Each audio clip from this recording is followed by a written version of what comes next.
Having your own home is awesome, but it's also a lot of work. The good news, finding help for your projects has never been easier. Introducing Angie, the app that puts all your home care needs in one place. Need a pro to fix that emergency leak? Maybe you're looking to set your seasonal tasks on autopilot. Angie can handle all that and more. Expert pros, hundreds of home projects, clear pricing, and the easiest way to book and pay in seconds. This is Angie, your home for everything home. Download the app today. Out front next, Kevin McCarthy's likely shortlist for Republicans on the January 6th special committee have one thing in common. They're Trump defenders. This is the former president today sticks up for the rioters at the expense of Capitol Hill police. Plus, Trump lies are bad for business. Rudy Giuliani's law license now suspended in Washington, D.C. after he was already suspended in New York State.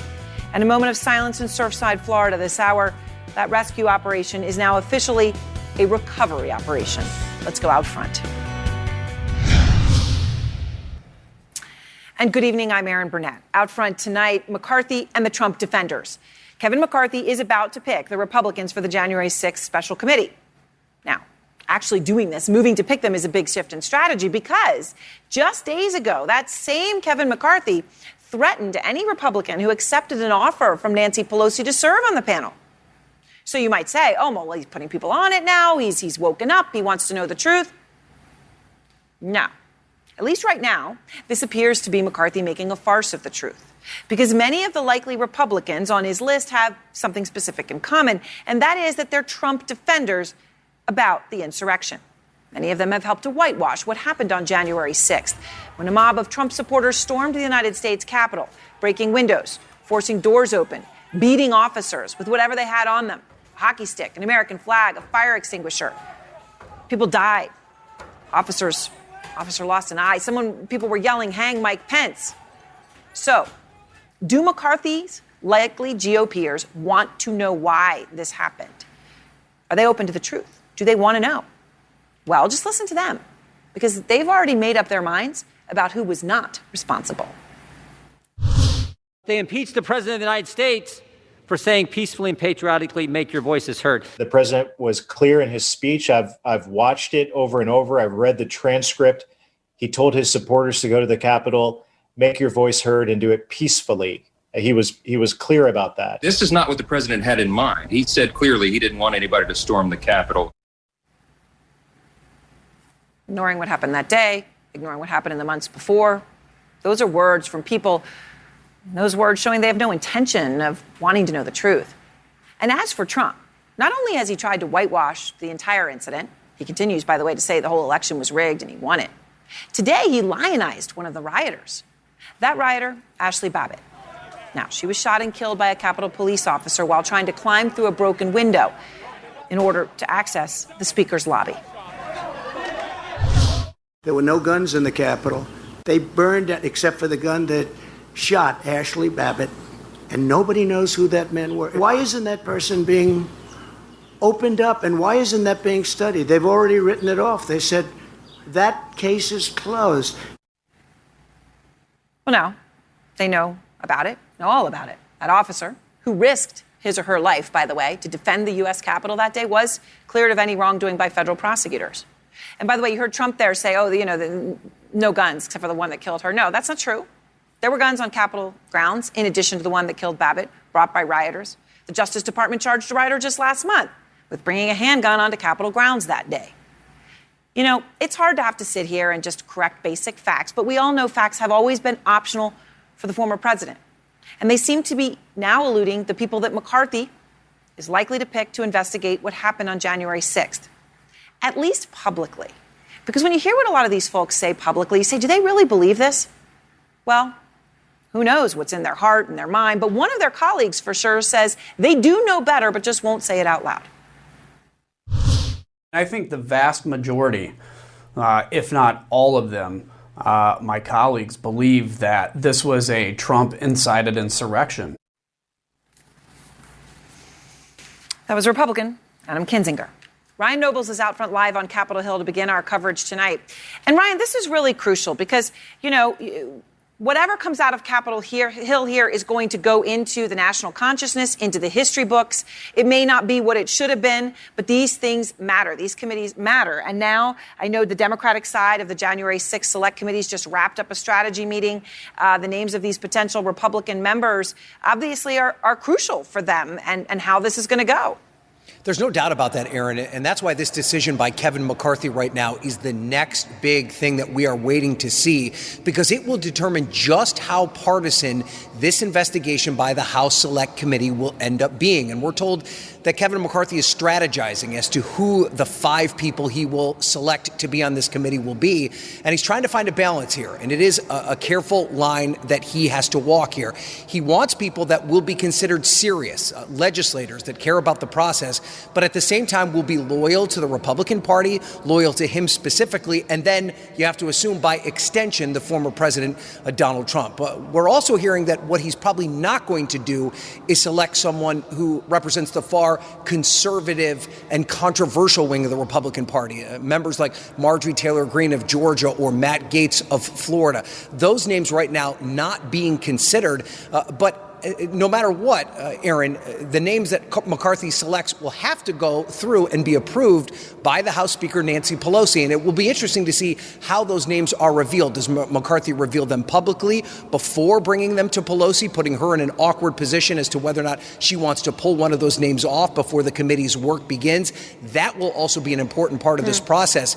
You know, everyone involved wants to get to the bottom of what happened on January 6th. They want it to be clear and transparent and also find the truth. But if it starts out right from the beginning as a partisan bickering match as to who is going to sit on the committee, that's going to make the process a whole lot more difficult. Aaron? Right, of course, poisons the water and poisons public perception, which may be, in fact, the entire point. All right, Ryan, thank you very much. I want to go now to Democratic Congressman Adam Schiff, because he is part of the House Select Committee on January 6th and is also chair of the House Intelligence Committee. So, Congressman, I appreciate your time. First, if you can, what are you able to tell me about your meeting today and your plans moving ahead for witnesses on this committee? Well, I can't go into the particulars, but I can tell you that we want to move quickly. So we're already discussing our first hearing. We want to bring in some of the rank and file police officers who defended us and the Capitol that day, many of whom have not been heard by the public. The public has heard from some of the leadership of the department, but we want to make sure that those voices are heard. So we were discussing that initial hearing as well as some other hearings. We're also very determined to go forward with subpoenas to preserve records and make sure that we get them in a timely way. And just once again underscored the seriousness of what we're engaged in. So, Congressman, our Melanie Zanona is reporting some of the specific names here that the House Minority Leader Kevin McCarthy is considering, like finalizing.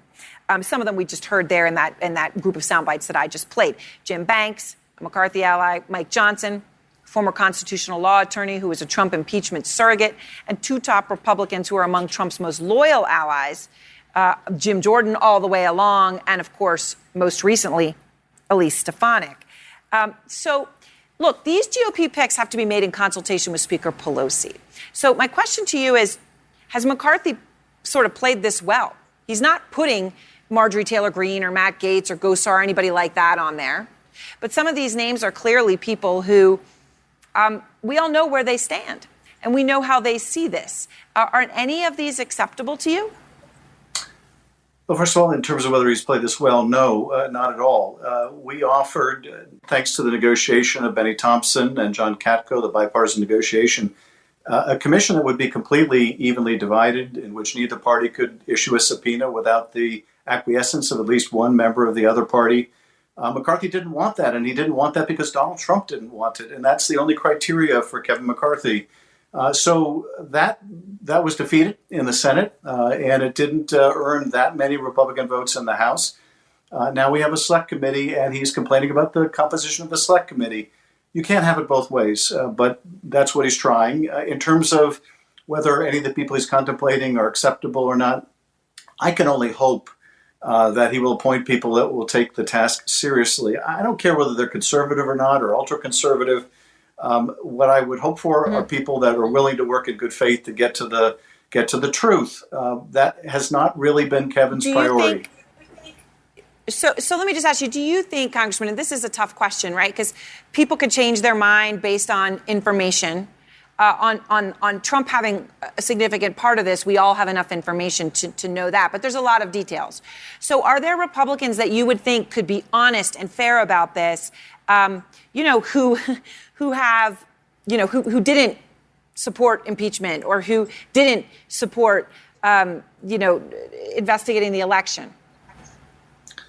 Yes. I mean, I think there are any number of Republicans that could be very serious about this, and they might even question their own assumptions of a few months ago. I don't know whether those are the kind of people that Kevin McCarthy wants, though. My guess is, and I think your analysis is spot on, he wants people who will defend him and defend the president without question. And even that I would prefer to others who just want to make a circus out of the proceedings and cast aspersions on the whole work of the committee. But at the end of the day, we're going to do our work. We're going to do it thoroughly. We're going to try to create a report that's as comprehensive and holds up to time as the 9/11 Commission report. We'll do that if we have good, willing partners, and we'll do that if we don't, because the work just has to get done. So I just played a moment ago, I don't know if you heard it as you were hooking up, Congressman, but what the former president said today about Ashley Babbitt. Obviously, what he says about the guns is incorrect, but this is not new. He keeps talking about this even within the past week. In fact, this has become a rallying cry for him. So here he is again from today and then from his rally just a few days ago on Saturday. There were no guns in the Capitol except for the gun that shot Ashley Babbitt. And nobody knows who that man were. Why isn't that person being opened up? And why isn't that being studied? They've already written it off. They said that case is closed. You know, if that were on the other side, the person that did the shooting would be strung up and hung. Okay? There was no reason for it. Who shot Ashley Babbitt? It's got to be released. This is after Republican Congressman Paul Gosar claimed Babbitt was executed. How dangerous is talk like this, Congressman? Well, it's very dangerous, and it's very specifically dangerous when the president is trying to reveal the identity of a police officer that he knows he may put in their life in jeopardy if that person's identity becomes public. So it's very serious, as well as just sort of fanning this right-wing talking point. But that's what Donald Trump does. The last thing he wants to talk about is his own culpability in all of this. The last thing he wants to talk about is the big lie that he put out about the election and continues to put out. And this is both a good distraction. It's a way of endearing himself once again to the right-wing base. But if he does that in the process and endangers this person's life, he's perfectly fine with that. Congressman Schiff, I appreciate your time tonight. Thank you. Thank you. And next, Marjorie Taylor Greene. She just can't seem to help herself. This time comparing the White House encouraging vaccines to Nazi-era brown shirts. As a new book reveals that Trump said Hitler, quote, did a lot of good things. Plus, Trump goes after Facebook and Twitter in a new lawsuit filed today. Does his suit have any merit? And ESPN's Rachel Nichols, back on the air tonight. The network pulled her from covering the NBA Finals after she was caught on tape questioning whether a black colleague got an assignment because of her race. Owning a home is a great thing. It's yours, it's a part of you, and a reflection of who you are. Great things can take a lot of work, though. Maintenance, repairs, and updates, you know the drill. Unfortunately, there isn't an owner's manual for taking care of your home, so sometimes you need a professional to step in and help. Introducing Angie, the app that puts the home help you need all in one place. And you can use it for whatever you need done, even when you need it done now.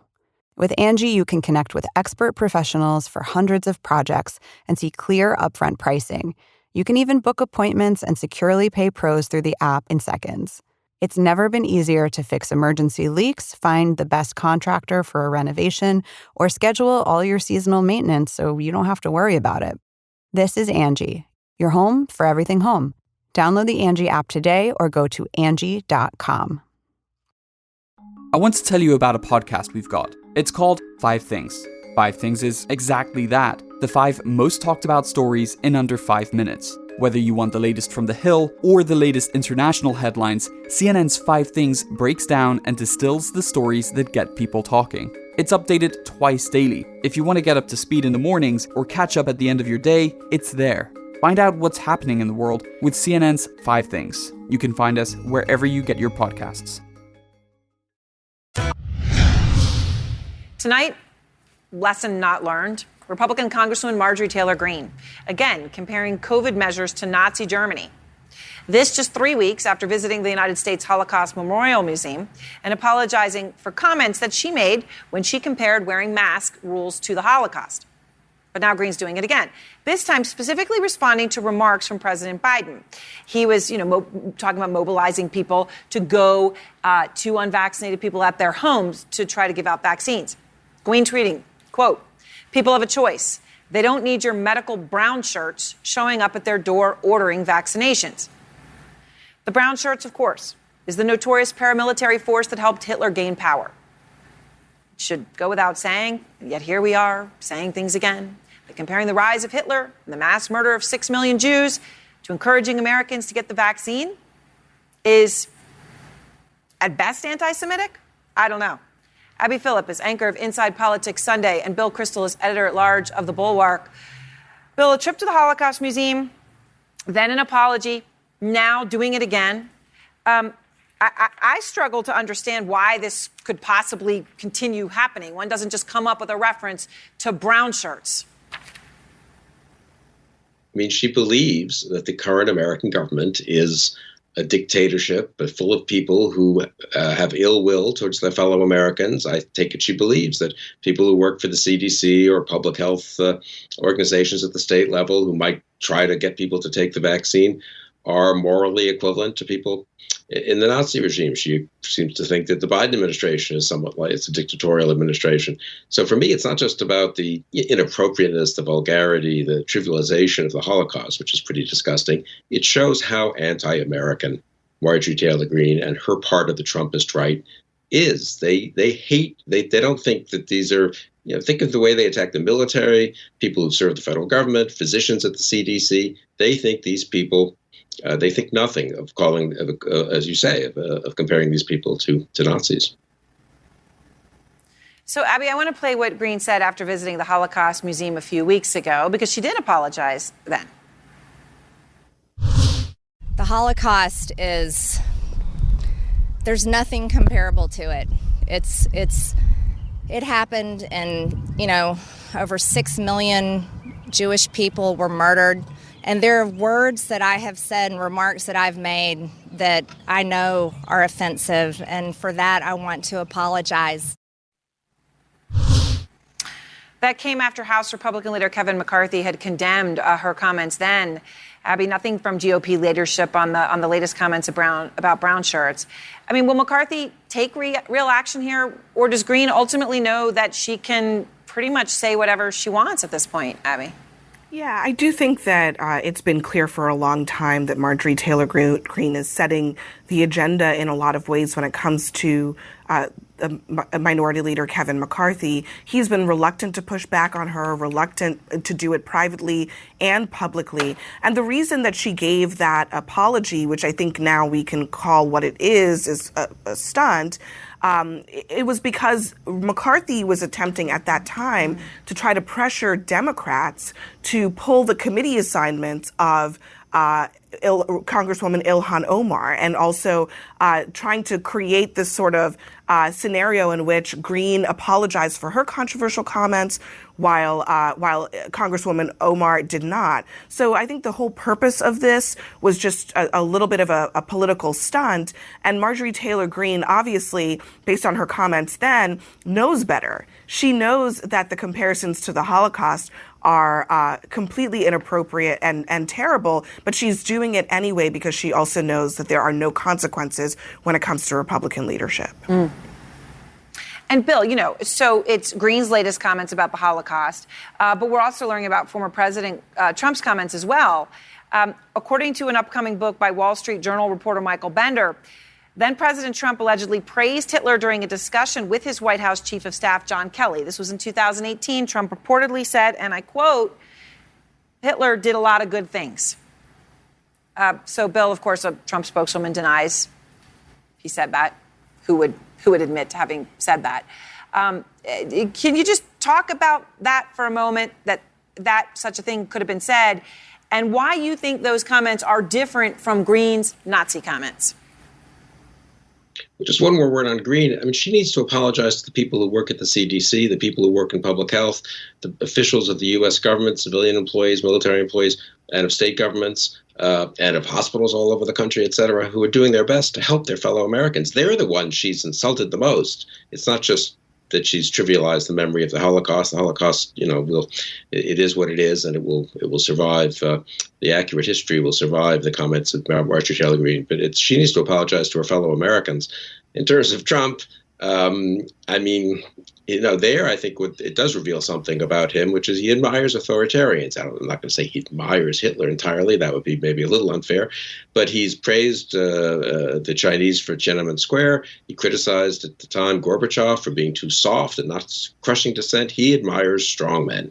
And in that respect, he may not admire everything one hopes Hitler did, but he can't help but sort of have that say something nice about him. John Kelly should step forward. I mean, this is reported by Michael Bender, a very reputable journalist, based on presumably information from Kelly. I think they were the only two in this conversation, right? Maybe not directly from Kelly, maybe from a third party to whom John Kelly reported this conversation. Trump's spokeswoman is now just flat out denying it. So who's telling the truth? I mean, John Kelly should confirm or not whether Trump said this. Right. Well, of course, Trump's spokespeople have not earned anyone's credibility. But yes, John Kelly knows what happened. So he should say exactly what happened, what the context was, whether it's true or not. So, Abby, how do comments like Trump's, like Green's, play with GOP voters? I think the very fact that Green is making the comments that she's making publicly and repeatedly tells you that she believes that this is popular in the Republican base. And I think that that's probably right. If you are online and you kind of are in the circles where, conservatives, Trump conservatives are talking, they make these comparisons too. So it's not as if this is coming out of left field. This is something that has resonance in that part of the conservative movement. And that's why it's happening. That it's sad to say, but the truth is it has, I think, almost no negative effect when it comes to Trump's voters. If not, she's doing it because I think she thinks it'll help her. All right, positive effect. All right, Abby, thank you very much. Bill, thank you. And next, another major blow to Rudy Giuliani. Trump's former personal attorney has now been suspended from practicing law in Washington, D.C. after he was suspended from his home state of New York. Plus, a moment of silence taking place tonight as officials in Surfside, Florida shift the search and rescue operation to a recovery one.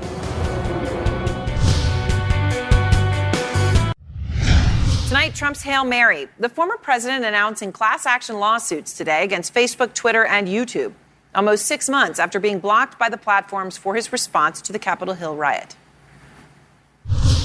Our case will prove this censorship is unlawful, it's unconstitutional, and it's completely un-American. If they can do it to me, they can do it to anyone. And in fact, that is exactly what they're doing.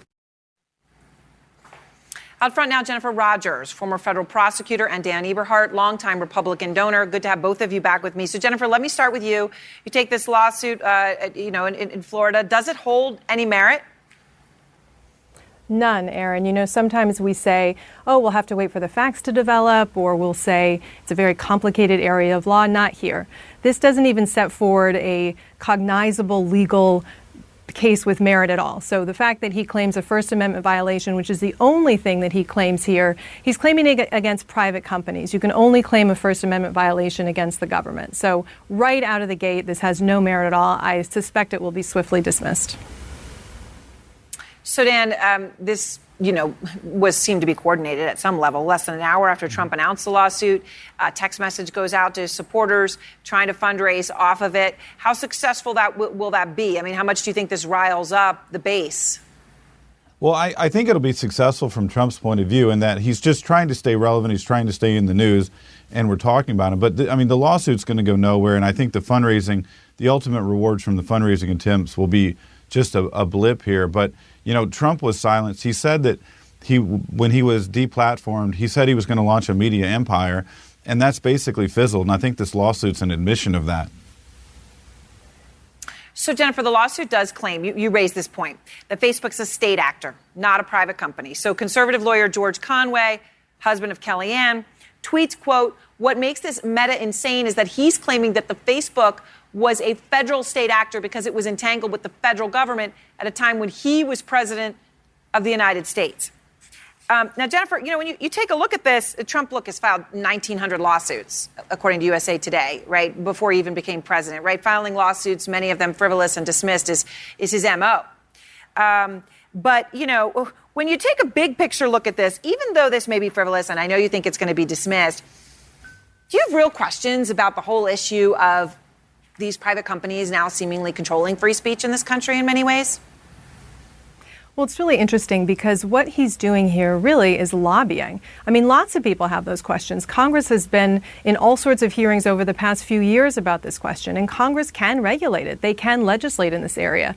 So what he really should be doing is just making this point, calling his congressperson, taking out ads, using the huge megaphone that he still has, notwithstanding that he's been kicked off these platforms, to make this point. But what you don't do is file a lawsuit. That's an abuse of the court to use the court for something that really is lobbying, not setting forth a legal reason that you've been injured and you're entitled to compensation.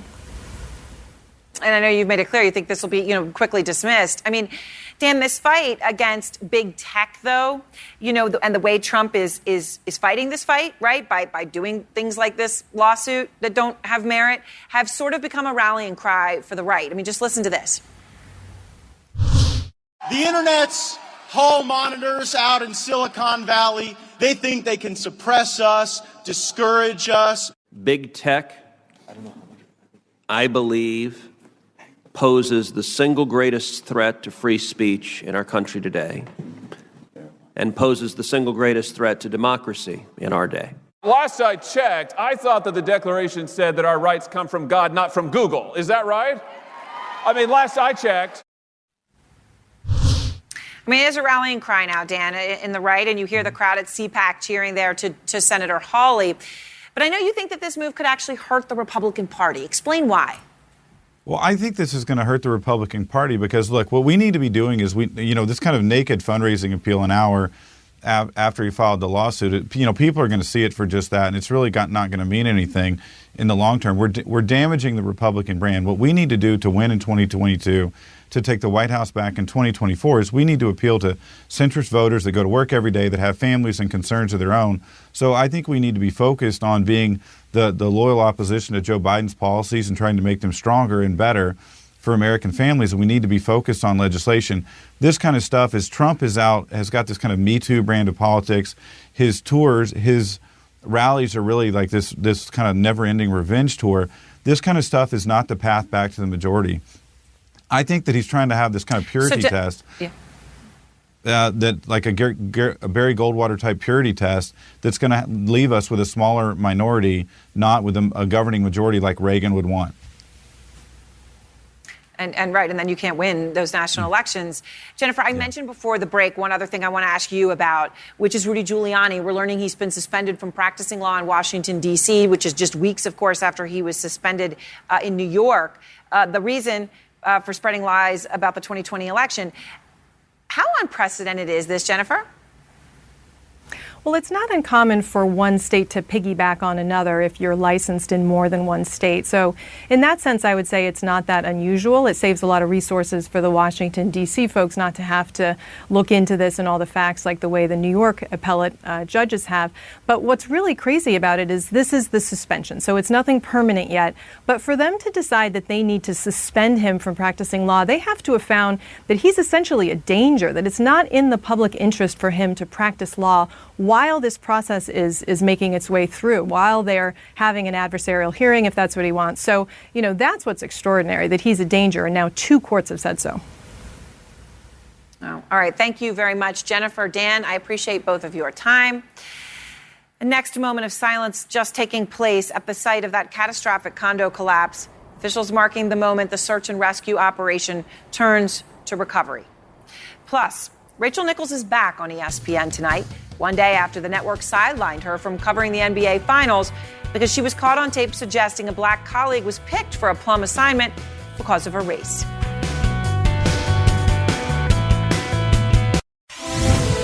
Breaking news, officials in Surfside, Florida, saying search and rescue efforts now shifting to recovery. Just now making the transition with a moment of silence, as the possibility of any remaining survivors of the catastrophic building collapse is, quote, near zero, according to the town mayor. Brothers and sisters, let us now observe a moment of silence. Thank you.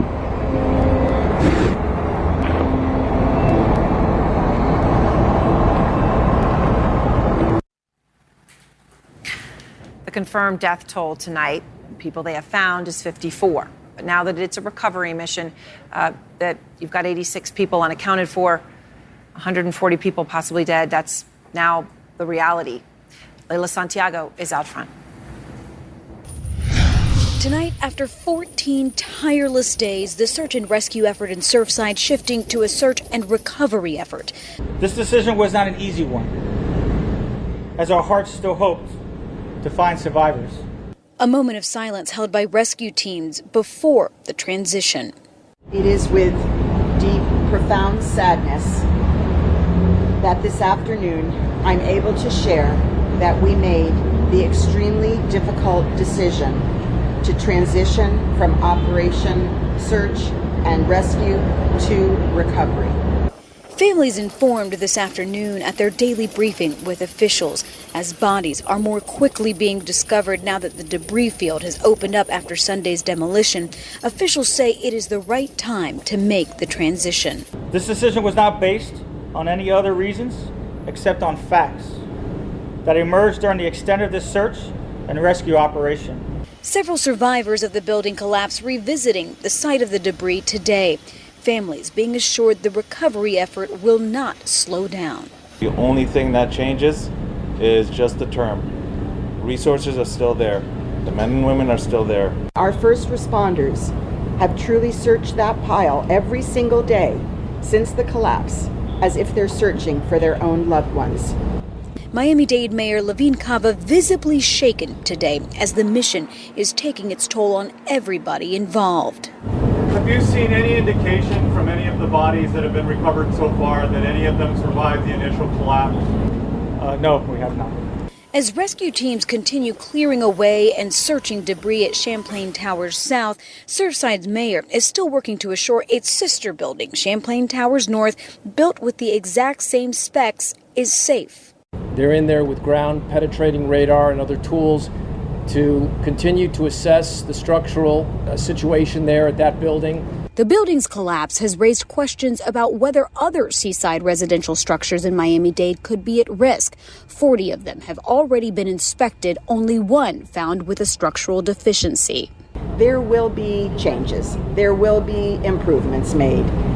As for the recovery mission, teams continue to work around the clock to bring closure for families. As the chief and I have always promised to ensure that all of our loved ones are pulled from the rubble and reunited with their families. And Aaron, as that moment of silence took place here at the building collapse site, we watched as loved ones gathered here. We saw a lot of crying, a lot of hugging, a lot of people holding each other during that moment of silence when firefighters would approach taking that helmet off. And I also want to point out that on this side, we also have a large crowd gathering as Miami-Dade Fire Rescue puts up a sign right now saying that they mourn with the community. Loved ones are out there putting out flowers and signs as well. Leila, thank you. And next, ESPN's Rachel Nichols, back on the air tonight after being pulled from sideline reporting of the NBA Finals because of what she said about a colleague on a leaked tape recording. And an Outfront exclusive tonight, we're going to take you inside Myanmar, where people from across that nation are risking their lives in order to take on the military junta. tonight, ESPN host Rachel Nichols back on the air tonight after the network removed her from covering the NBA Finals. ESPN hoping to contain controversy after Nichols was taped questioning whether a black colleague received a coveted assignment because of her race. Brian Stelter is out front. The biggest story of the NBA Finals is off the court and on TV as a candid and cringy recording roils ESPN. The New York Times revealing the tape of host Rachel Nichols, who is white, griping to a friend that the network gave a coveted job to a black reporter, Maria Taylor, instead of her. I wish Maria Taylor all the success in the world. She covers football, she covers basketball. If you need her to give her more things to do because you're feeling pressure about your crappy long-time record on diversity, which by the way I myself know personally from the female side of it, go for it. Just, find it somewhere else. You're not going to find it with me and taking my thing away. Nichols thought she was speaking privately, but her words were beamed back to ESPN through a camera set up for her live shots. The recording, which she called a spy video, made the rounds inside ESPN last summer, stirring racial tensions amid a nationwide reckoning about racism. This is just a really unfortunate situation. Now it's public, and even the NBA commissioner is weighing in. I think it's particularly unfortunate that two women in the industry are pitted against each other. ESPN management is coming under scrutiny. It's a huge mess for ESPN. Fierce ESPN critic Clay Travis, the founder of a conservative sports media company, Outkick, calling Nichols a hypocrite. Many of these super woke white people love the idea of diversity and inclusion as long as their own jobs aren't impacted by that diversity and inclusion push. Others are pointing out that this tape leaked right as Taylor's contract is about to expire, possibly giving her more leverage. She's not commenting, but the Times quoted her email to executives last summer, citing complaints about racial insensitivity. She said simply being a front-facing black woman at this company has taken its toll, physically and mentally. Nichols is apologizing for disappointing those I hurt, particularly Maria Taylor, and saying she's grateful to be on the team. ESPN pulled her from sideline duties and appointed Malika Andrews, who is black. And it was Taylor who introduced Andrews on Tuesday night. And now it's my pleasure to welcome in Malika Andrews, who will be on the sideline for the first time in an NBA Finals game in her career. Now, as onlookers speculate about Nichols and Taylor's futures at ESPN, the NBA commissioner is speaking out against cancel culture. People recognize that people make mistakes, that careers shouldn't be erased, by a single comment. In many ways, this is about a management screw-up. This tape was recorded last summer. This issue festered internally for a year. Now it's leaked out at the same time Maria Taylor is trying to negotiate a new contract. That certainly seems fishy, but let's face the facts here about management. Rachel Nichols, Maria Taylor, they're on the same side in some ways. They are women working in a white male-dominated profession, pushing for more diversity in the profession. And at the end of the day, that's what viewers want and should expect. So this is a real black eye for ESPN. All right. Thank you very much, Brian.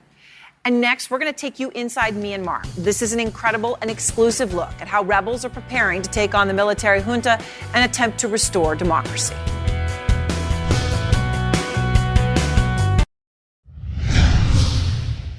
Tonight, an exclusive look inside Myanmar, the Southeast Asian country where the United Nations says nearly 900 people have been killed since a military coup toppled the civilian-led government 5 months ago. The nation has been under military rule for much of the time since gaining independence in 1948, but it did have a taste of democracy over the past decade until the military seized control back in February. Now, anti-coup rebels made up of villagers, students, young workers are taking matters into their own hands in an effort to restore democracy. Sam Kiley is out front with this exclusive report. A grueling journey through jungle, eventually revealing this, a rebel base in Myanmar. Camp Victoria, a major headquarters in a nationwide uprising against the country's military junta. Forward, march! Some 200 volunteers from around the country have come seeking the military skills that they want to fight a regime that seized power in February and has brutally dashed hopes of democracy here. They're villagers, young workers, and many are former students who protested the coup and now believe that they must take up arms against it. Sad. It's very sad. They killed many people of our country. This can give me the power to fight the military junta. The instructors are members of the Chin National Front, a long-standing separatist army that is now in alliance with many others under Myanmar's National Unity Government in exile. These raw recruits are on day 3 of their training. They're only going to get 45 days training. That includes drill, assault courses, and above all, weapons training before they're going to be thrown back into the fight. They equip with local guns. Rebel leaders know more blood will flow. There are more than 15,000 already, and still coming, and still organizing. Mobilizing the armed fighters. And that is what the NUG is trying to equip arms for them. So it really is a civil war, isn't it? Leading to the civil war. Now it's in the kind of urban guerrilla type. But within months, it will transform into like a conventional civil war. Tazan. Recent fighting with the junta forces has meant that reinforcements have been rushed to defensive lines. But the rushed training has dangerous consequences. This young man, his comrades have told me, was blown up by an improvised explosive device that he was trying to plant as part of the defensive perimeter around this camp and around some of the villages that are threatened by the government army. Already, refugees are on the move, leaving these idyllic villages for hillside camps.